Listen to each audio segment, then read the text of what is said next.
Desde el auditorio de la Iglesia Casa de Paz, presentamos Una Palabra al Corazón. El pastor Jesús Herrera nos comparte la cuarta y última parte del tema Guerra Espiritual. ¿Verdad o mentira? Bienvenidos. Dios le bendiga.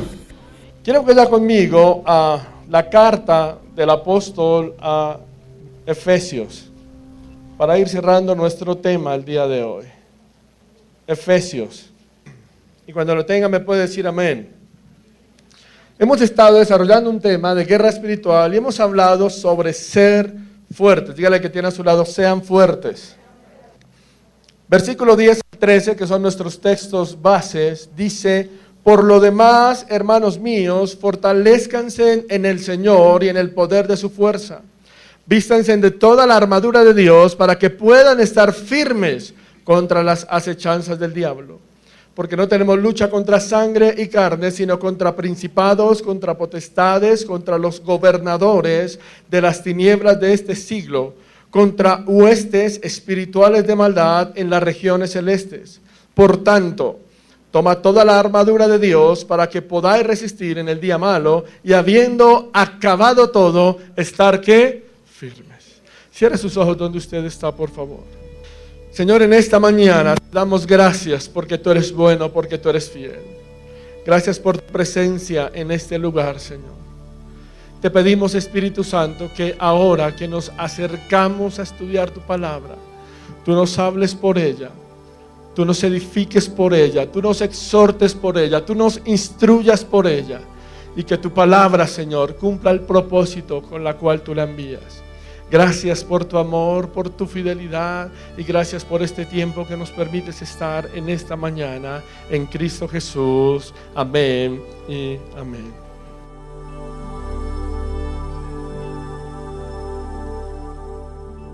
Estuvimos hablando de la importancia de ser fuertes. Hablamos ya algunas cosas de lo que es y no guerra espiritual, así que solamente vamos a hacer. Dijimos que el llamado de Dios es a ser fuertes, número uno, en carácter. Dígale que tiene a su lado, en carácter. Dijimos que el texto bíblico nos habla de que, número uno, hay que ser fuertes en carácter desde la verdad. Dijimos que el término que usaba el apóstol Pablo, aletheia o aletheia, hablaba de que verdad era sin engaño. Solamente voy a hacerle el resumen para continuar hoy, del cinto de la verdad. Hablamos de la coraza, soraca, que es el término que usa el apóstol, pero el apóstol habla de soraca kaisune, que es una justicia. Hablamos de la ética en la vida del creyente, que si usted como creyente, la guerra espiritual no es gritar al aire ni agarrar nada a golpe, sino un estilo de vida digno del Evangelio de Cristo. ¿Cuántos lo creen? Por eso dijimos que la coraza hablaba de justicia y que la justicia hablaba de la ética del cristiano. Que por eso la justicia o la coraza guardaba el lomo, que era también el corazón, los pulmones, hablando de la integridad moral, sexual del ser humano. Terminamos diciendo de las sandalias, que eran las caligas, que era la sandalia que usaba el soldado romano, revestidas con tachones y que daban la facilidad de afianzarse a la hora de la batalla. La guerra espiritual dijimos que se vivía parándose firme, soportando, sabiendo quién nos había llamado. Por eso dígale que tiene a su lado, el que lo ha llamado lo sostiene. ¿Cuántos lo creen? Leíamos en el versículo de Efesios capítulo 6, versículo número 15, y calzados los pies con el apresto del Evangelio de la paz. Dijimos que es mal usado este texto usándolo para ir a evangelizar. Mucha gente cita el texto de Efesios y dice es importante evangelizar, pero dijimos que en la guerra espiritual el apóstol no le está diciendo a usted pelee una batalla y de un momento a otro mandarlo a otro lado. Dijimos que el término o la idea del autor bíblico es que cuando habla de apresto es una palabra griega, etoimasía, que dice disposición para hacerlo. Y terminamos con esta frase. La guerra espiritual de la que habla Pablo no habla de la predicación del Evangelio, sino con la vida consecuente, coherente del Evangelio de Dios. Dígale que tiene a su lado, para hacer guerra espiritual necesitamos vivir en integridad, en santidad, en moral delante de Dios. ¿Vamos bien hasta ahí? Hasta ahí quedamos y dijimos que eso era la guerra espiritual. Por eso hablamos de número 1, ser fuertes en carácter. Y el carácter hablaba de verdad, de ética y de testimonio. Segundo aspecto que quiero desarrollar en esta mañana. Dígale que tiene a su lado, sean fuertes en protección. Versículos 16 y 17 de Efesios capítulo 6. Versículos 16 y 17 la primera parte. Sobre todo, tomad el escudo de la fe, con que podemos apagar todos los dardos de fuego. ¿De quién? Del maligno. Y tomad el yelmo de la salvación. Amén. Número 1, sea fuerte en carácter. Pero número 2, sea fuerte en su protección. Lo primero que quiero hablarle es del escudo. Hay dos maneras en que podemos decir qué tipo de escudo usaban los soldados. Acordémonos que estamos diciendo que Pablo está manejando una figura de un soldado romano. ¿Cuál era la importancia de usar el escudo, hermano? El escudo se usaba para guardar el corazón, los pulmones y otros órganos que eran fundamentales en la vida del combatiente. Es interesante que el escudo, y la palabra que usa el apóstol es surón. Los romanos usaban dos tipos de escudos. Usaban un escudo pequeño redondo y usaban un escudo grande de 1,25 m de alto por 0,75 de ancho. El escudo del que habla Pablo, por el texto que usa o por la palabra que usa, nosotros logramos entender que está hablando del escudo grande. El escudo grande tenía la función de servir en las confrontaciones cuerpo a cuerpo. Pero el soldado romano nunca enfrentaba en el sentido de ir a contender, sino se plantaban firmes. Por eso las sandalias que usaban, ¿está conmigo? Era interesante que ellos hacían torres humanas con sus escudos para que no fueran atacados. O sea que la función del escudo de la fe, hermano, y por eso es que usted no puede creer de que, o mejor se lo defino de esta manera, usted se para firme, sabiendo en quién descansa, que es la idea del autor. Usted no está llamado a enfrentar a Satanás, usted está llamado a resistir a Satanás. Me estoy dando a entender, en ninguna palabra, en ningún lado de la Biblia dice que usted y yo estamos llamados a enfrentarlo. Por eso Pablo, inspirado por el Espíritu, es tan sabio que usa este escudo, porque era el que se paraban y aguantaban. Tenían la capacidad de resistir, dígale al que tiene a su lado, resistían. Dardos, interesante. ¿Qué tipos de dardos usa Satanás? Yo tengo aquí 3, usted puede pensar en los que quiera. Persecución, angustia, tribulación, necesidad, enfermedad, crisis. Yo le voy a decir algo y espero no me lo tome a mal. Pero si a usted le dijeron, venga, vaya a la iglesia, vuelva hacia Cristo, que su vida se arregla, dígale al que tiene a su lado, lo engañaron. Yo no le puedo decir a usted y prometerle, mire, usted cuando vaya a la iglesia todo va a ser color de rosa, porque es mentira. Por eso es que la Biblia dice que el reino de los cielos sufre violencia, ¿y quiénes lo arrebatan? Los valientes. Dios a usted, ¿qué le prometió? Usted que camina con el Señor, ¿qué le prometió Dios? Dios a usted lo único que le prometió y lo único que tiene, o lo único que cumple, porque no miente, es vida eterna. ¿Cuántos lo creen? Es lo único que Dios a usted le ha prometido. Usted como cristiano va a tener problemas. ¿Cuántos han tenido problemas esta semana? ¿Cuántos han tenido enfermedad? Crisis. Ayer visitábamos a alguien con mi esposa, una familia por la noche, y me decía, pastor, este mes ha sido el peor mes. Fallece mi mamá, fallece mi mejor amigo, en el trabajo me dicen que vamos a quedar sin empleo. Todo se le juntó, me dice. No sé si a usted le ha pasado que se levanta un día y parece que todo el mundo conspirara contra usted. Sí, pero todo el mundo se puso en contra mía. Y que es lo primero que uno dice, Dios, ¿qué pasó? Sí se habla, Dios, pero. ¿Y acaso quién le dijo a usted que por ser cristiano no iba a tener problemas? Claro, y es más. Por ser cristianos vamos a tener más problemas. Porque usted está llamado a incomodar a la gente. No a incomodar de ser fastidioso, de ser cansón, de que su estilo de vida, que hablamos hace 8 días, incomode a los demás. Que la gente cuando vaya a hablar delante de usted, diga, ay, delante de este no podemos hablar porque es cristiano. Y entonces Satanás va a querer desanimarlo.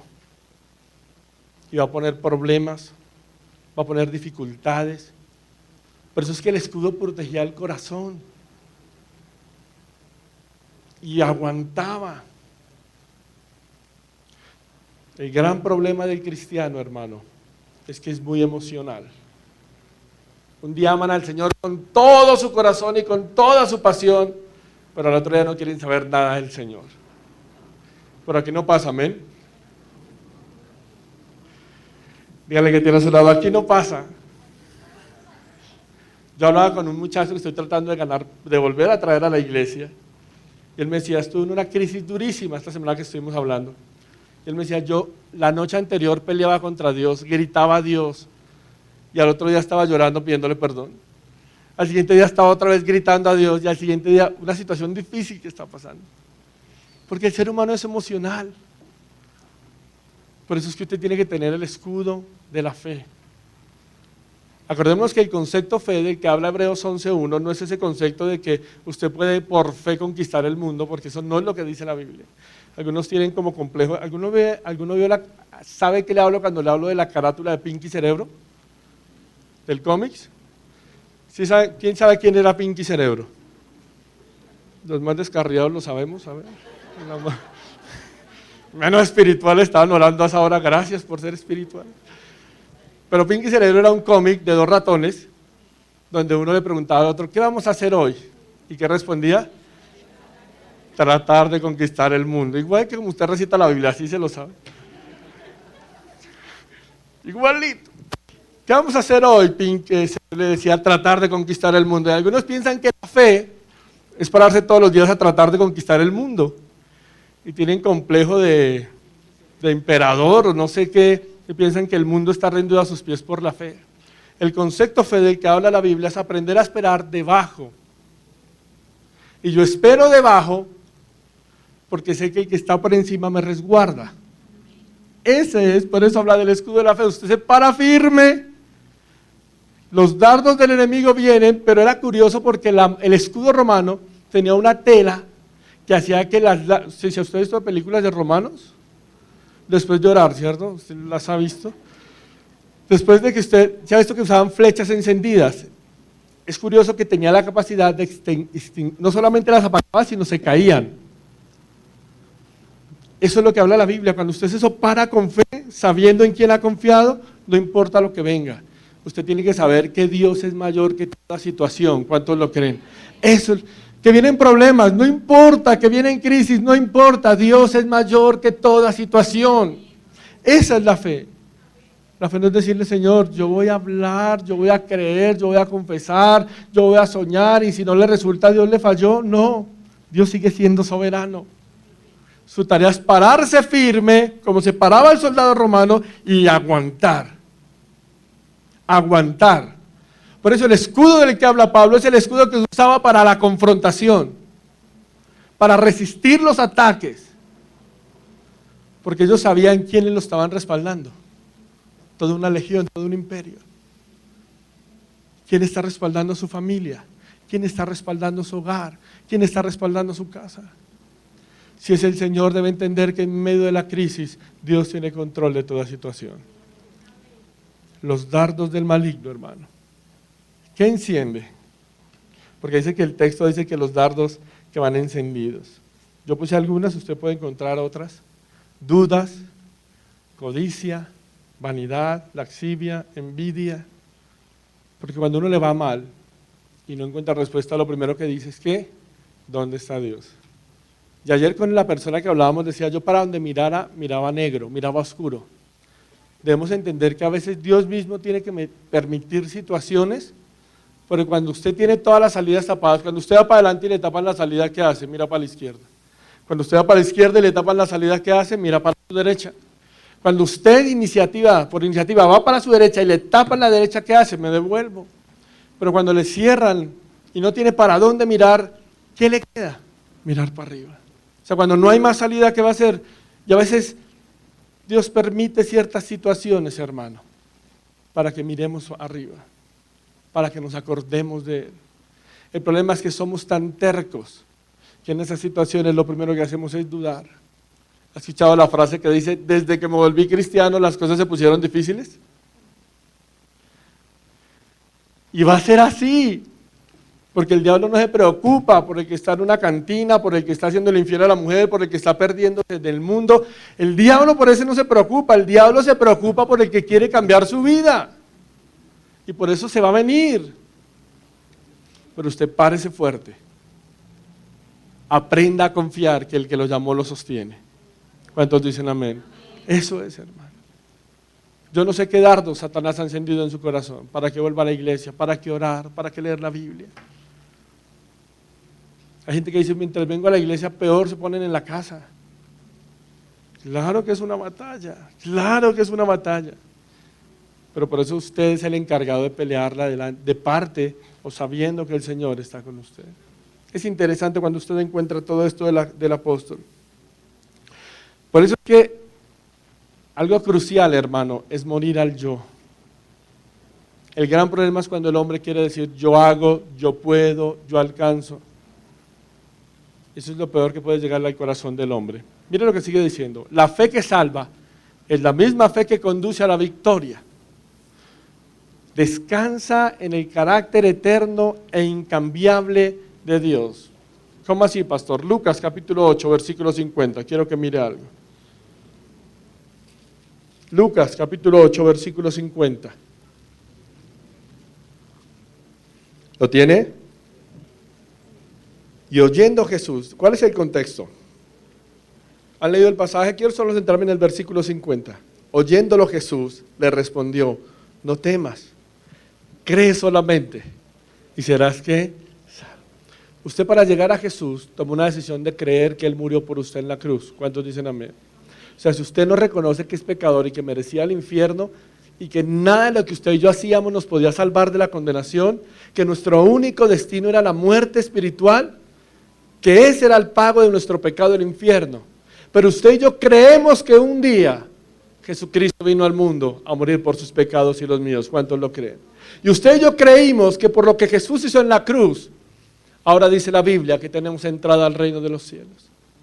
Lo que la Escritura está diciendo es que de la misma manera en que usted, yo le hago una pregunta, ¿cuántos de los que están acá fueron testigos físicos de la crucifixión de Jesús? ¿Cuántos de los que están acá fueron testigos físicos de la resurrección de Jesús? Entonces, ¿usted por qué cree? Ay, que es que la historia lo verifica, que es que la arqueología lo demuestra, que es que la evidencia. Pero usted necesita un acto de fe. Usted cree. Esa misma fe que lo lleva a creer que Jesús murió por sus pecados, es la misma fe de la que está hablando Jesús acá. No se afane. ¿Cuál es su tarea? Creer. Esa es su tarea. Por eso es lo que está diciendo el autor. Cree solamente y serás salva. Tiene problemas, crea que Dios tiene control. Tiene dificultades, crea que Dios tiene control. Tiene angustias, crea que Dios tiene control. Usted solamente crea, no deje que se enciendan dardos. No deje que Satanás desanime su corazón. No deje que Satanás le enfríe. Dígale al que tiene a su lado, solamente es creer. Dígale al que tiene atrás suyo, solamente es creer. Creer que Él tiene todo bajo control. ¿Cuántos lo creen? Y debe entender algo, que la provisión de Dios o el cuidado de Dios no es como usted y yo queramos. Alguna vez nosotros pastoreamos una iglesia en un barrio por venir, la iglesia quedaba en un segundo piso. Sino que la gente bajaba, el andén era muy pequeño y había una avenida donde los buses pasaban rapidísimos. Era un barrio, pero era no muy conocido o no muy referenciado en transportes, pero pasaba mucho bus. Un niño iba bajando de la escalera de la iglesia, iba bajando a toda, y el niño iba bajando, sale de la puerta de la iglesia, sale al andén para pasar a la calle, y pasó una cicla y lo levantó. Pero al lado de la cicla pasó una buseta. Entonces yo entendí que Dios era así. O sea, el golpe de la cicla evitó que lo matara la buseta. Y uno a veces dice, ¿dónde estaba Dios? Poniendo la cicla para que no lo matara la buseta. Aquí una vez un muchacho nos contó un testimonio que tenía un supermercado que entró un hombre a robarlo. Y nos dice que el hombre entró a robarlo drogado y le puso el revólver en la cabeza.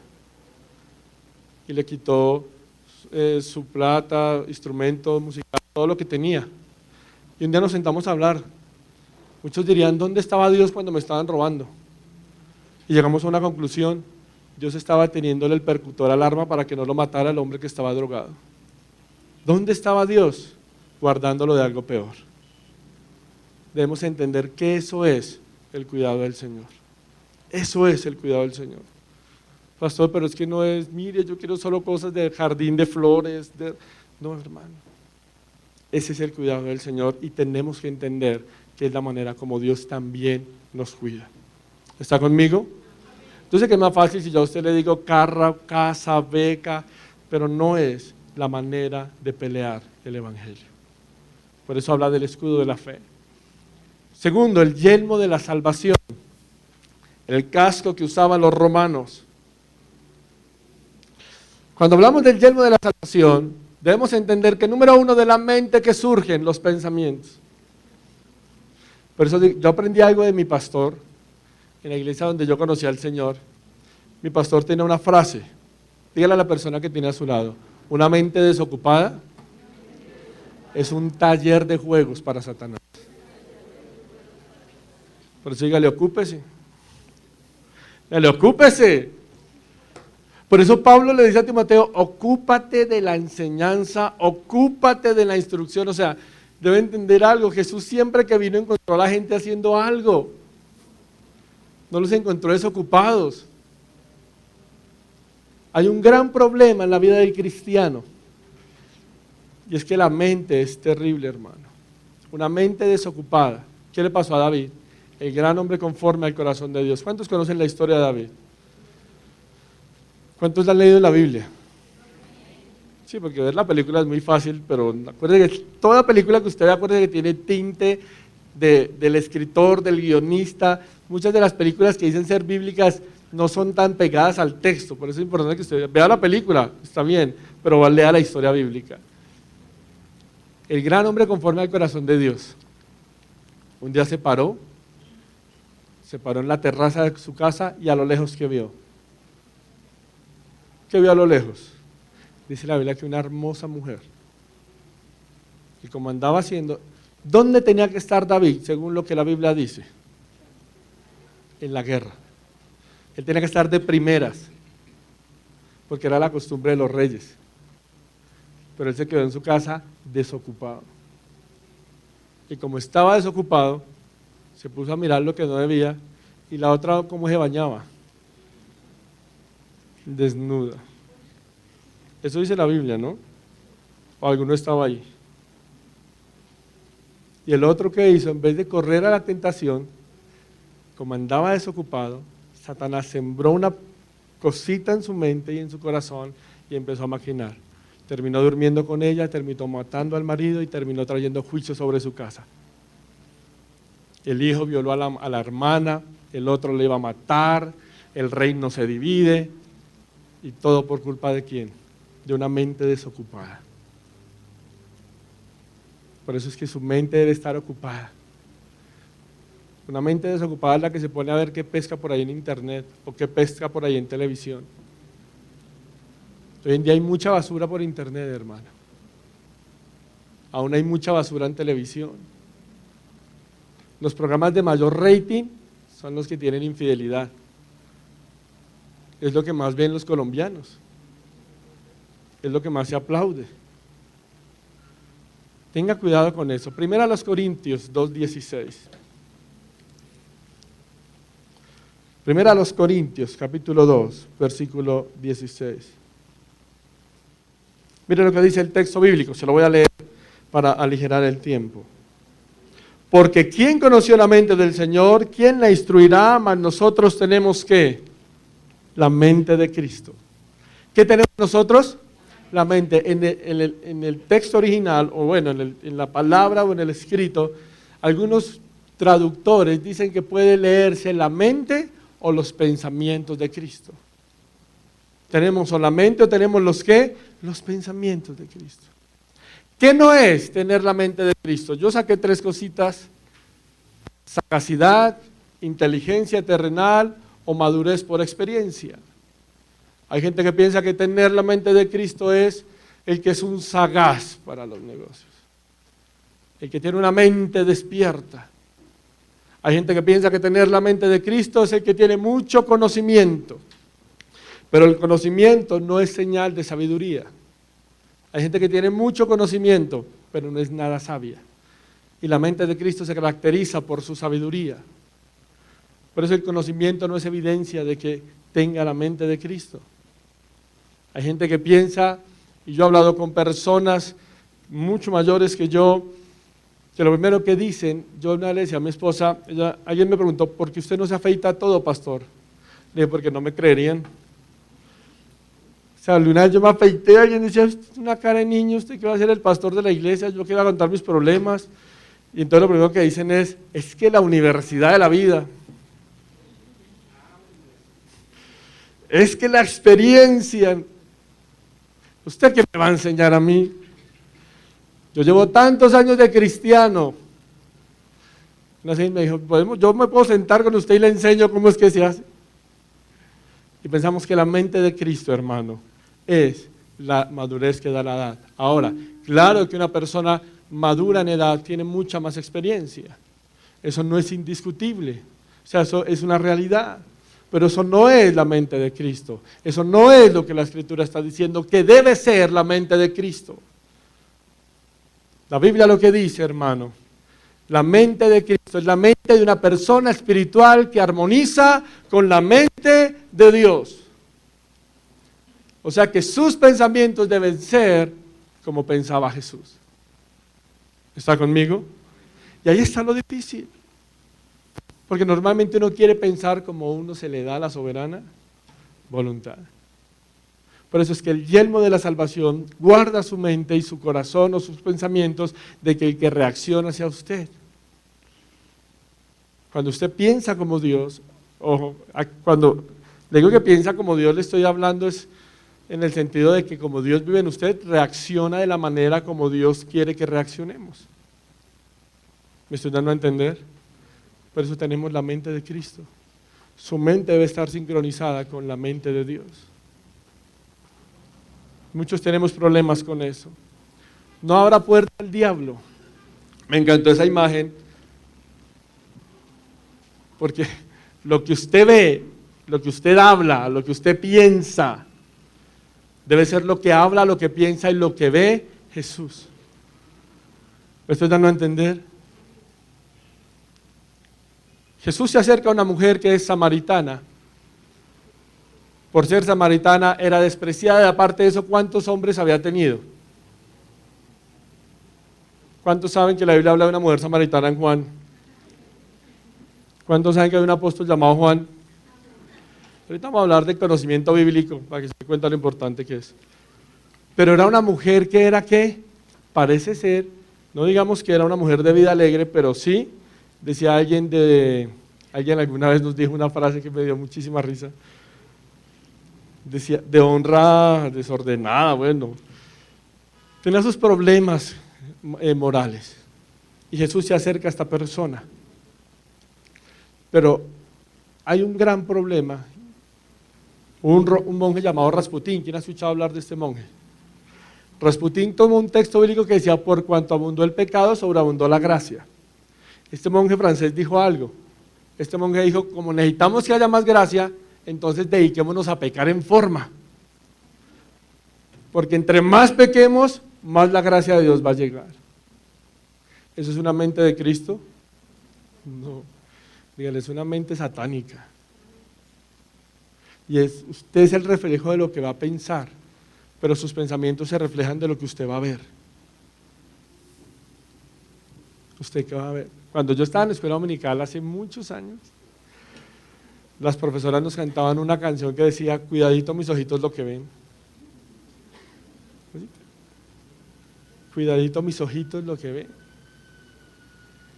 Así que el que tiene a su lado, ojo con lo que ve. No me va a salir como una vez un hermano me dijo, porque yo le dije, mucho cuidado como miran las mujeres. Y él me dijo, mire cómo la gente es de sagaz para malinterpretar. Me dijo, entonces no puedo mirar a una mujer, pastor. Le dije, no, la primera mirada no es pecado. Porque usted va a mirar a una mujer, el pecado es la segunda mirada. Cuando usted voltea a mirar con otra doble intención.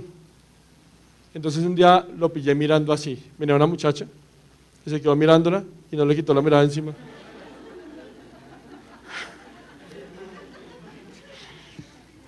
Pastor, la segunda es mala, la primera no. La actora le voltea la cabeza tipo poltergeist. Ojo, hermano. Uno busca estrategias para que la mente se le contamine.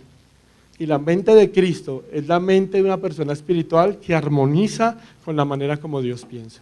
Y la manera como Dios piensa es la evidencia de los evangelios de cómo reaccionó Jesús. Cómo reaccionó Jesús frente al pecado, cómo reaccionó Jesús frente a los enemigos, cómo reaccionó Jesús frente a la tentación, cómo reaccionó Jesús. Esa es la manera de cómo el espiritual, por la mente de Cristo, tiene que reaccionar. ¿Está conmigo? Es bien importante para que tengamos eso presente. Quiero cerrar este segundo aspecto con esta frase. Por consiguiente, la expresión mente de Cristo apunta al hecho de que los creyentes conocen a Cristo por medio de la obra del Espíritu y por apropiarse del mensaje del Evangelio. Y hay un himno que dice que la mente de Cristo, mi Salvador, viva en mí todos los días. Todo lo que hago y digo está dominado por su amor y por su poder. ¿Cuántos dicen amén? Si usted no tiene una comunión con el Espíritu Santo, que es el que refrena su carne, refrena su mente, refrena sus instintos, hermano, va a ser muy difícil. Va a ser muy difícil. Que su oración todos los días diga: Señor, dame la mente de Cristo, guarda mis pensamientos. Guarda mis pensamientos. ¿Y en qué descansan? En la seguridad de que usted es salvo. ¿Cuál es la evidencia de que una persona es salva? ¿Venir a la iglesia?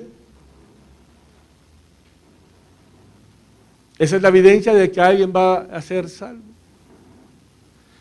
¿Cuál es la persona de que alguien es salva, que tiene intenciones de cambiar? Dígale a la persona que tiene a su lado, al que menos mal le caiga. Dígale: el infierno está lleno de cristianos con buenas intenciones de cambio. O sea, no, yo quiero, no. Una persona nacida nueva, que dice ser salva, se evidencia en que sus acciones han cambiado, en que su vida demuestra la transformación que solo surge de un corazón donde Cristo es el Señor, de una mente que ha sido renovada por el Espíritu Santo. Pero eso es fundamental, que usted como creyente tenga la mente de Cristo. ¿Cuántos dicen amén? Segundo aspecto que hablamos, fuertes en protección. Tercero y último, la que tiene a su lado, fuerte en conocimiento bíblico. Versículo 17 dice, versículo 17, la parte B de Efesios, ¿cierto? Dice lo siguiente el texto: tomando el yelmo de la salvación, que ya miramos que era de protección, y la espada del Espíritu, que es ¿qué? La palabra de Dios. Por eso me encantó esa imagen, hermano. La espada del Espíritu, que es ¿qué? La palabra del Señor. Mire que habían dos tipos de espada de las que usaba el autor. Acordémonos que Pablo está hablando en un contexto romano. Los romanos usaban dos tipos de espadas, así como dos tipos de escudo. Había una espada que era originaria de los griegos, que era una espada alta, grande, y había una espada que era la que ellos estaban manejando, que era una espada corta. Por eso habla de dos filos, que es la misma que habla el escritor a los hebreos. Una espada corta de dos filos.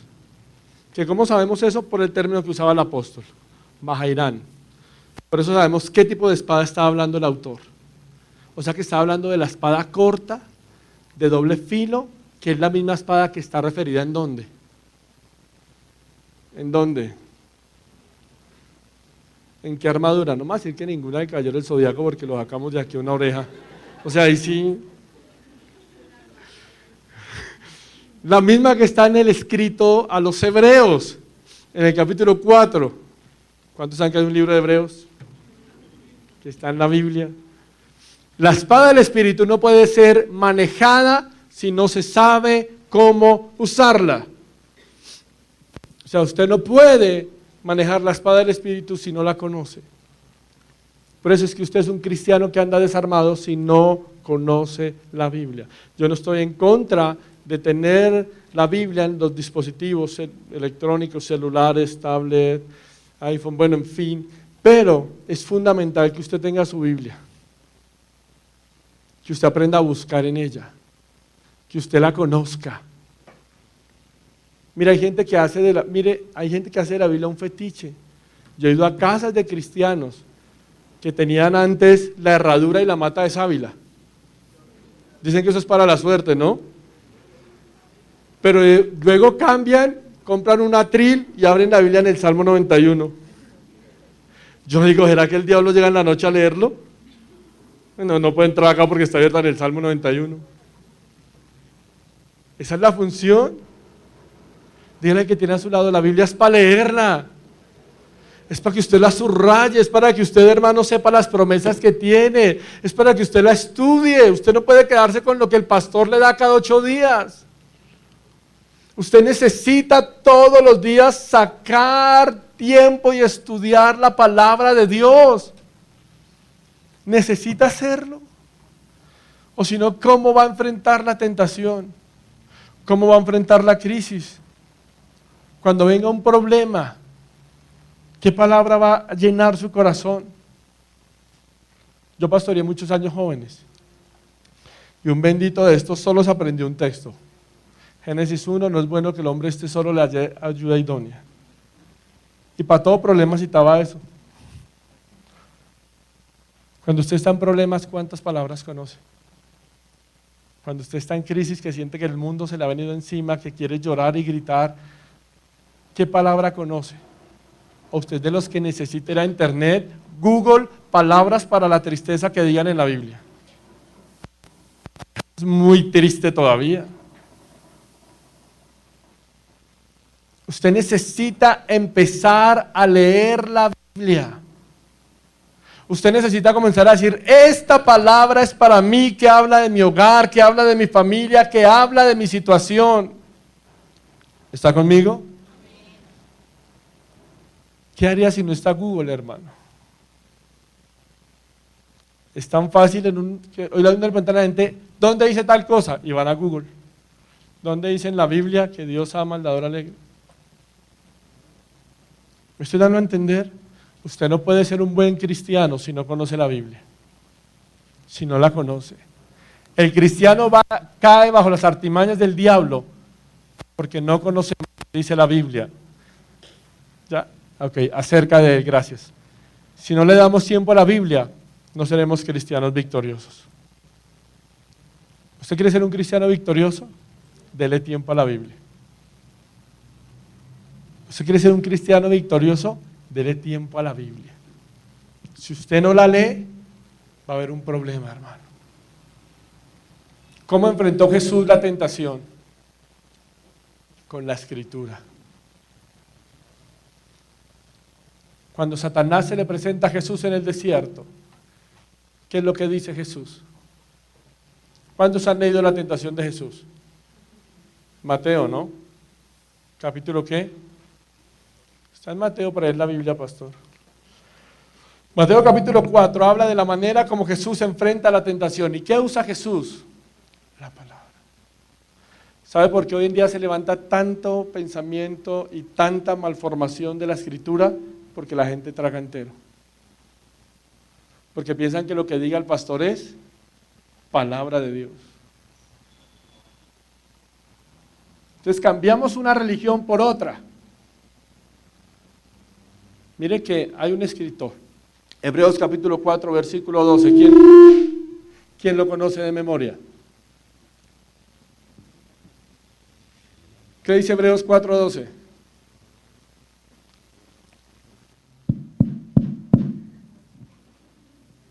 No, pero ¿qué está en cartelera ahorita? Eso sí usted me va a decir qué hay, qué están dando, cuándo tiene descuento, con cuántas tapas puedo entrar, eso sí.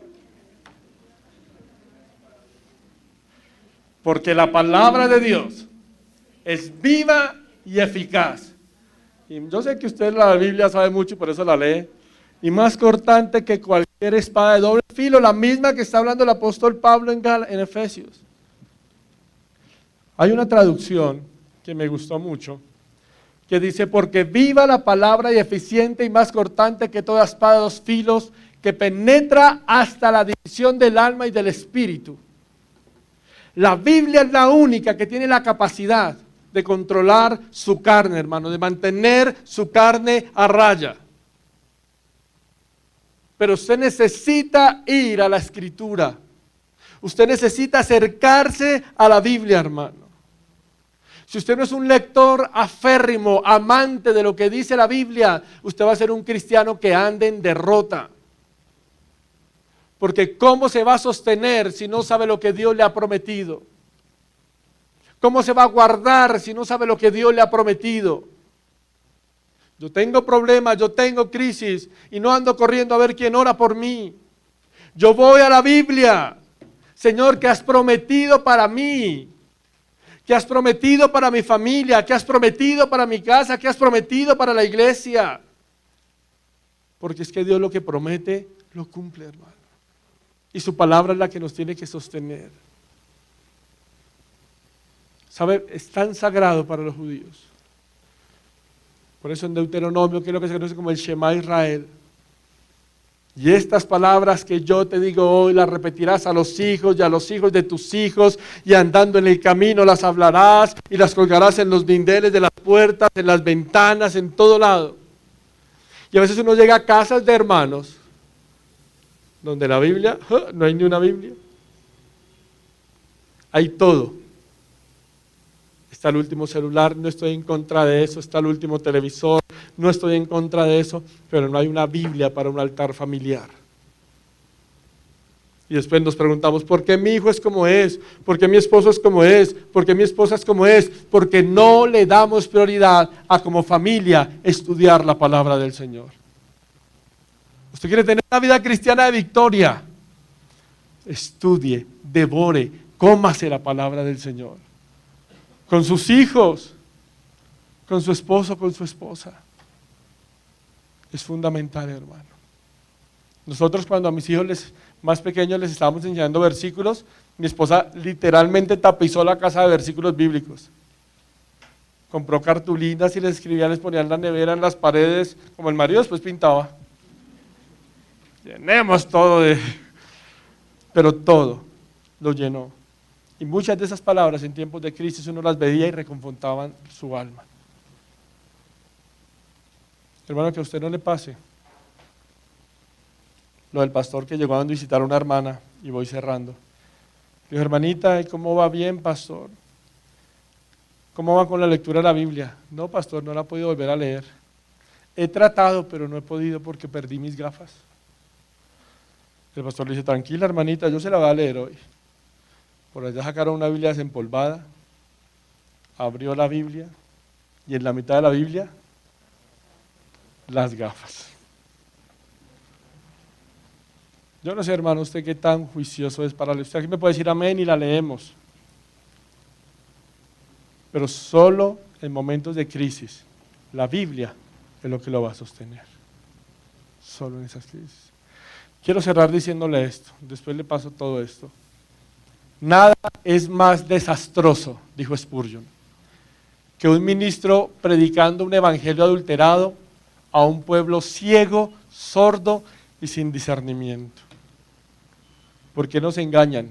Porque no conocemos la Biblia. ¿Por qué el diablo nos hace ferias y fiestas? Porque no conocemos la Biblia. Si la conocemos como tenemos que conocerla, hermano, va a ser un arma eficaz para mi hogar, para mi familia, para mi propia vida. Así que si usted quiere hacer guerra espiritual, no se ponga a gritarle a todo el mundo. Viva en integridad, en rectitud y sea un amante de la palabra de Dios. Y así, no le garantizo que tendrá una vida de victoria y de conquistar el mundo, pero sí le garantizo que va a ser mucho más fácil. Porque va a entender que Dios pelea por usted. Va a conocer lo que Dios quiere para usted. Cierre sus ojos donde usted está, por favor. Quiero terminar con una frase que encontré. Mientras tiene sus ojos cerrados, grábela en su corazón. La enseñanza es que la victoria consiste en que la Biblia controle absoluta y plenamente la vida del cristiano y que éste se conduzca en obediencia, sujeción y lealtad absoluta a lo que la palabra de Dios dice. De nada le va a servir recitar la Biblia si usted no la vive. ¿Por qué no comienza a hablar con el Señor hoy?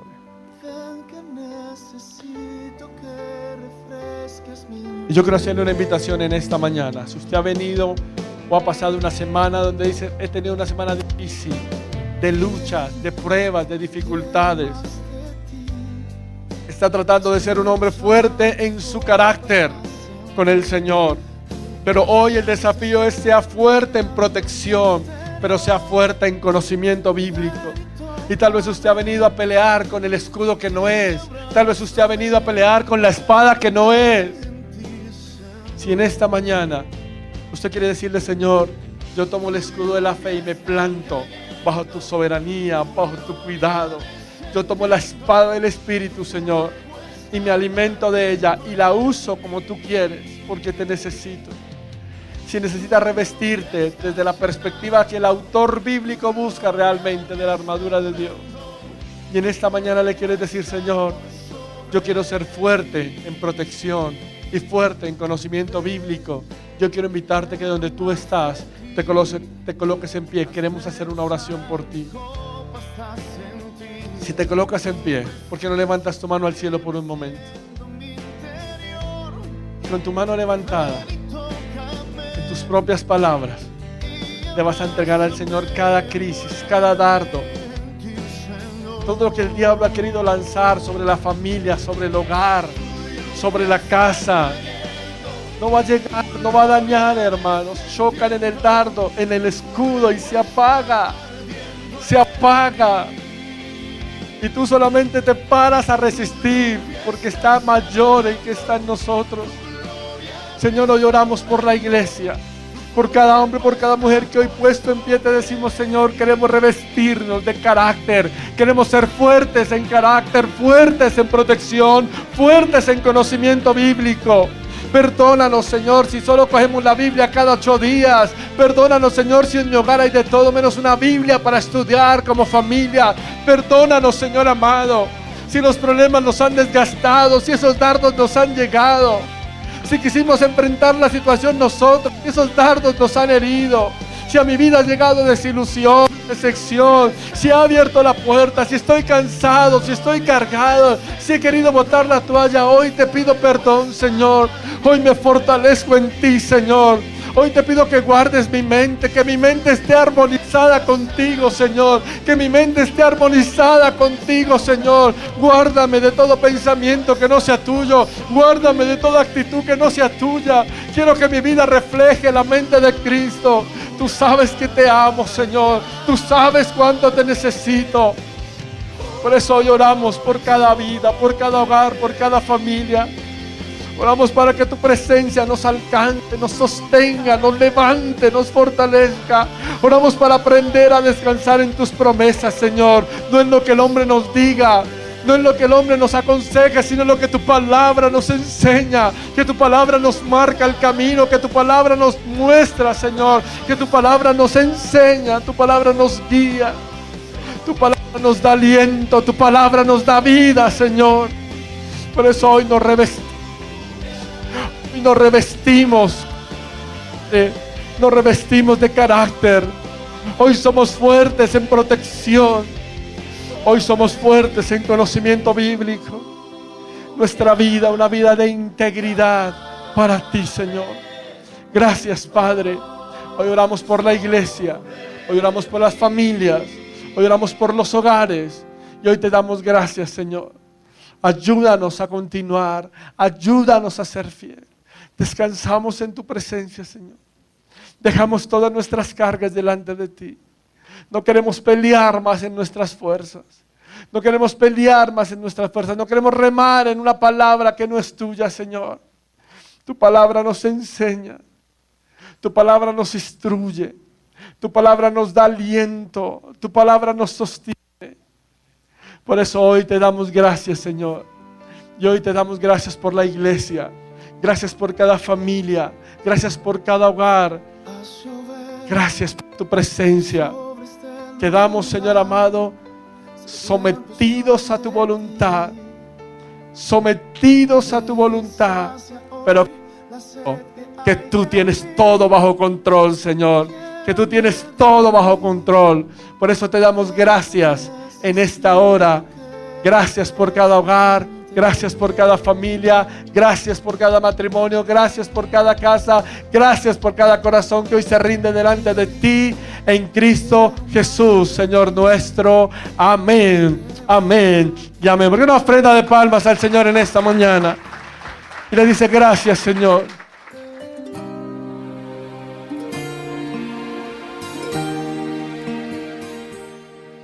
Si desea más información, escríbanos al correo iglesiacasadepaz@gmail.com.